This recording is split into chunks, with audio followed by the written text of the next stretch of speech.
Subscribe చేసేటప్పుడు పక్కనే ఉన్న గంట సింబల్ ను నొక్కి యాక్టివేట్ చేసుకోండి. ఆల్రెడీ సబ్స్క్రైబ్ చేసిన వాళ్ళు కూడా దయచేసి బెల్ బటన్ ను యాక్టివేట్ చేసుకోండి.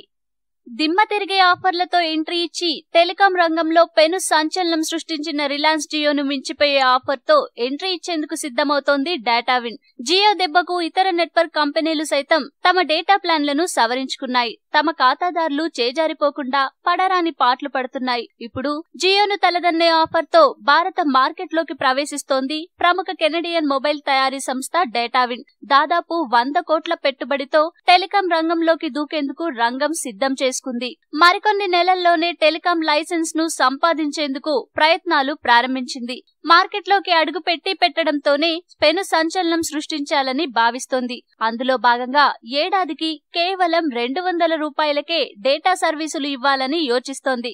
చౌక ధర టాబ్లెట్లు, స్మార్ట్ ఫోన్లను తయారు చేసే డేటావిన్ ఇప్పటికే pan India virtual network operator licence కోసం దరఖాస్తు చేసుకుంది. మరో నెలలోనే లైసెన్స్ వస్తుందని భావిస్తున్నాం. డేటా సర్వీసులే లక్ష్యంగా మొదటి 6 నెలలు 100 కోట్లు పెట్టుబడిగా పెట్టనున్నాం అని డేటావిన్ ప్రెసిడెంట్ సీఈఓ సునీత్ సింగ్ తులి తెలిపారు.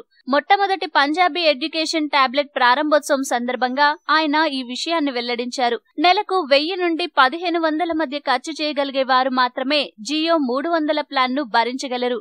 ఇలా ఖర్చు చేయగలిగే వారు దేశంలో 30 కోట్ల మందే. మిగిలిన వారు నెలకు 90 రూపాయలు మాత్రమే ఖర్చు చేయగలరు. అటువంటి వారికి జియో ఆఫర్ భారం కానుంది అని తులి తెలిపారు. కాబట్టి నెలకు 20 రూపాయలు అంతకంటే తక్కువ ధరకే డేటాను అందించేందుకు ప్లాన్ చేయనున్నట్టు వివరించారు. అంటే ఏడాదికి 200కు మించకుండా డేటా సేవలను అందించాలన్నదే తమ లక్ష్యమని వివరించారు. ఇందుకు సంబంధించిన కార్యాచరణ జరుగుతోందని తులి పేర్కొన్నారు. అదే జరిగితే భారత టెలికాం రంగంలో మరో పెను సంచలనం నమోదు కావడం ఖాయం.